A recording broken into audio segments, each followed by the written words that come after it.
សាឲ្យមកមនុស្សទុកបាជាប់មនុស្សកាត់ចូលអ៊ីស្ម៉ាអ៊ីលសាអូយមនុស្សចាប់បានពីអ្នកចាំទីស៊ីនេលមែនអាយ៉ា Brian MU មកទាត់មកជើងឆ្វេងមកអត់ទេទាត់ស្ដាំគ្នាល្បល់យោអើយយើងទស្សនាចាប់ផ្ដើមការប្រកួតហើយបាទ Crystal Palace ដែលជាភ្ញៀវមានឯកសណ្ឋានពណ៌ស Manchester United បងប្អូនយើងប្រកាសជាដឹងហើយបីសាយក្រហមប្រកាសជាស្លៀកពាក់ឈុតក្រហមគ្រាន់តែថាខោសអាវក្រហមបាទ Crystal លោកចូលតែមួយក្បាលគ្នាបាទពីលោកឆបានបាល់ចរกับ Trent Larsen អត់ទេក្រោះមកជើងបំផ្លោងមកខាងលើឲ្យរឿងខ្ពស់បន្តិចជំហរតែបានល្អឲ្យមក Brian ក៏តែទាត់មកជើងឃ្លាពីខ្សែការពាររបស់ Crystal Palace តាឱកាស first corner បានមក Crystal Palace លើកចូលបំផ្លោងមកស្អាតហើយលោតតែមួយក្បាលឡាក្រូវេខ្សែការពារកណ្ដាលរបស់ Crystal Palace តែបញ្ចូលទីដោយគ្មានឧបសគ្គតែលោតម្នាក់ឯងតែបញ្ចូលទី Manchester United នាំមុខមួយគ្រាប់នៅឯ Old Trafford ក្រោមក្រសែភ្នែកអ្នកចូលទស្សនា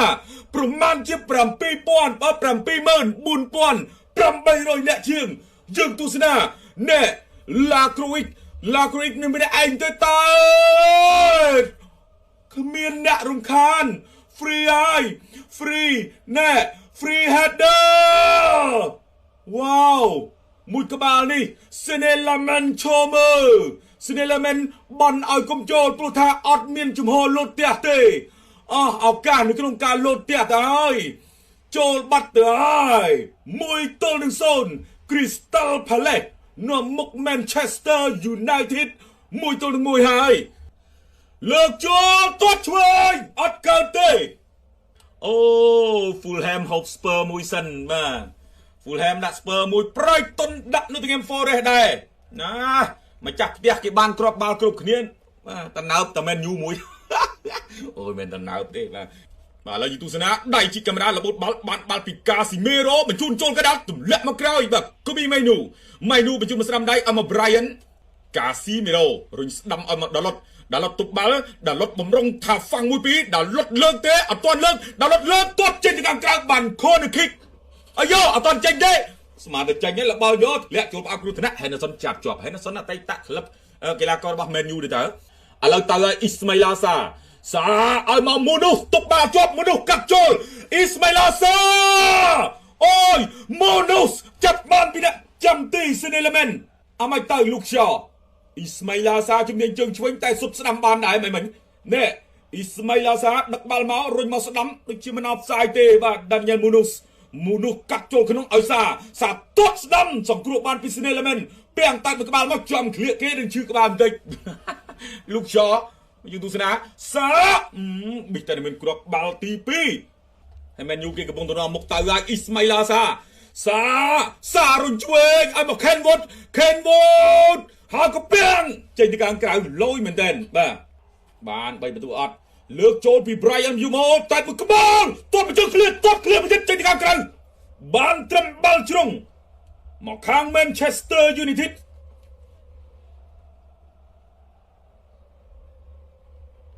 អាយ៉ា Brian MU មកទាត់មកជើងឆ្វេងមកអត់ទេទាត់ស្ដាំគ្នាល្បល់យោអើយ Nusia ផងគូញ៉ាផង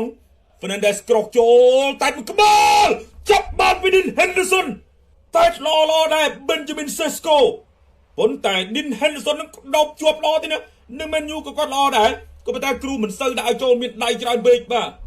Bruno ឲ្យសញ្ញា Bruno លើកចូលតែមួយក្បាលអត់ចូលទេ Benjamin នេះណាអូហូយណែ Casemiro កាន់តែល្អបងប្អូនមក Man U កាន់តែល្អយើងទស្សនាមើល Casemiro ទាញស្ដាំបញ្ជូនមកក្រោយឲ្យមកកឹបឆ្វេង Nusia ឲ្យមកជាបន្តទៀតគូញ៉ា Nusia ហើយក៏តាច់មួយក្បាលឲ្យចេញទៅខាងក្រៅទៅមកឲ្យស្លាស់ចេញបាល់ឲ្យទៅបាទអោកាបើមិនពេលនាទីបាត់និយាយគ្នាមកបើមិនពេលនាទីយ៉ាងម៉េចយ៉ាអេបាទ Chris Kavanagh មើលច្បាស់មើលពូបើសិនជាមានរឿងអីមិនសូវស្រួល VAR នឹងវាយកុំប្រាប់ភ្លាមបាទនៅឯបន្ទប់ បាទ control room តែយើងហៅថា video assistant referee លើកណែចូលពី Bruno មានការចាប់ទាញពីក្រោយទាញពីលើខ្សែប្រអប់គ្រោះថ្នាក់ក៏ប៉ុន្តែចុងក្រោយមកទាញខ្លាំងនៅក្នុងប្រអប់វិញហើយដួលក្នុងប្រអប់ទៅហ្មង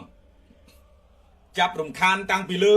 ខ្សែបន្ទាត់ប្រអប់គ្រោះថ្នាក់ក៏ប៉ុន្តែមកទាញខ្លាំងនៅលើប្រអប់គ្រោះថ្នាក់ក្នុងប្រអប់គ្រោះថ្នាក់វិញដូចជាលើខ្សែផងនេះហើយក៏ដួលក្នុងប្រអប់ទៅហើយលោកកញ្ញាកដាលប្រាប់ថាមិនទៅកាត់ក្រហមទៅឡាគ្រួយម្ចាស់គ្រាប់បាល់បើកឆាកពេលនេះទទួលបានកាត់ក្រហមប៉ុន្តែបាល់ប៉ែនទីមិនទាន់ឲ្យ100%ទេណាអាចថា free kick ឬក៏យ៉ាងម៉េចចាំមើលផ្លូវការ 100% ពេលនាទីបានមក Manchester United Fernandes ចូលឬក៏យ៉ាងណា Fernandes Manchester United ដាក់បានមួយគ្រាប់តាមស្មើចូលស្មើ1-1អូខេនៅសល់ពេលវេលារឿងច្រើន Bruno ទាត់មកស្ដាំ Dean Henderson លោតទៅស្ដាំដៃខ្លួនបញ្ច្រាស់គ្នាយើងទស្សនា Bruno ទាត់ស្ដាំដៃហើយក៏ Henderson លោតស្ដាំដែរបាទមិនស្ដាំដៃមកស្របទេគឺស្ដាំដៃបញ្ច្រាស់ព្រោះបែរមុខទល់គ្នាណែ La Croix ការទាញបាល់ទាញមនុស្សបែបនេះផុតខ្សែការពារអស់ស្មើនឹង10សូកំហុសនៅក្នុងបាល់ទាត់ធ្វើឲ្យទទួលបានកាត់ក្រហមសូម្បីតែពេលនាទីក៏ឲ្យដែរ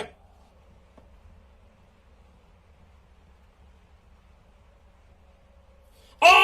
បាទចូលកន្លែងមកបានមកគ្រាប់ទៀត Manchester United គោលអូយបាទកំពុងតែកន្លែងទៅមើលណែបងប្អូនយើងក៏ឆាតមកមិន3-4នាក់អត់តន់ថាបានតបផងឥឡូវនឹងបានមកគ្រាប់ទៀតដែរគ្រាប់ទី2 Manchester United នាំមុខ 2-1 ទៅលើ Crystal Palace ណែយើងទស្សនាកាត់ចូលមកទាត់មកជើងឃ្លៀមិនទាន់អស់ហើយក៏ទប់បាល់បានណែ Bruno លើកចូល Sesko វ៉ាវជំថាមែនក្បាលល្អណាស់ក្បាលតែស្អាតណាស់មកក្បាល2-1 Manchester United ណាជំថាហើយនៅតែឈ្នះការប្រកួតដដែលទេ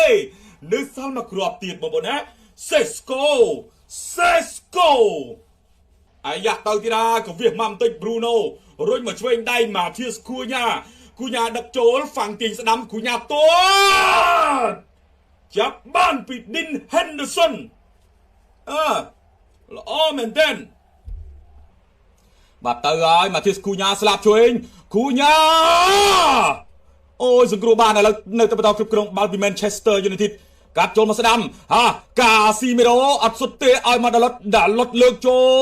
លតែចូលក្នុងតែឃ្លាមខ្សែការពារនៅតែបន្តគ្រប់គ្រងបាល់ពី Manchester United ទៅហើយកូប៊ីម៉ៃនូលើកចូលតែដាក់ទ្រូងមកចេញទៅខាងក្រៅបានជ្រុងមក Manchester United Brian លើកចូលតែមួយកំទាត់ស្ដាំថែមអត់កើតទេអូយ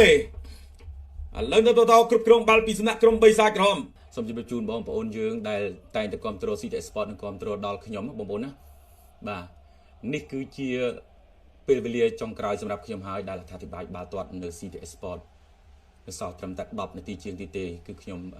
សម្រាប់ឈប់សម្រាកពី CTS Sport ចាប់ពីចប់ការប្រកួតគូនេះទៅគឺខ្ញុំឈប់សម្រាកហើយបងប្អូនណាបាទអរគុណច្រើនបងប្អូនយើងដែលតែងតែគ្រប់គ្រងដល់ខ្ញុំតាំងពីដើមឡើយតាំងពីខ្ញុំចូលធ្វើការដំបូង5ឆ្នាំហើយបាទរាប់មកដល់ពេលនេះអនុស្សាវរីយ៍និងក្តីស្រឡាញ់នៅទីនេះគឺកក់ក្ដៅណាស់ថ្នាក់ដឹកនាំតែងតែផ្ដល់នូវក្តីស្រឡាញ់ប្រកបដោយព្រមវិហារធម៌បែបដូចជាបងប្អូនមិនមែនជាស្ទើរតែមិនមែនជាក្រុមការងារដូចជាបងប្អូនបង្កើតអញ្ចឹងកក់ក្ដៅណាស់លើនេះខ្ញុំសម្រេចថាសម្រាប់ពីការងារចាប់ពីពេលនេះតទៅអញ្ចឹងអរគុណបងប្អូនយើងតែងតែគ្រប់គ្រងដល់ខ្ញុំដូចជាគ្រប់គ្រង CTS Sport កន្លងមកបាទជូនពរបងប្អូនយើងសុខសប្បាយសំណាងល្អទាំងអស់គ្នាកុំភ្លេចមុខខ្ញុំបងប្អូនអើយបាទនៅបន្តគ្រប់គ្រងខ្ញុំផងបាទឥឡូវនេះចប់ការប្រកួតហើយបងប្អូន Man U ឈ្នះ 2-1 បាទទៅលើក្រុម Crystal Palace អរគុណច្រើនបងប្អូនយើងបាទសម្រាប់ការតាមដានទស្សនាការប្រកួតនេះតាំងពីវិនាទីដំបូងបាទជូនពរសុខសប្បាយសំណាងល្អទាំងអស់គ្នាបាទ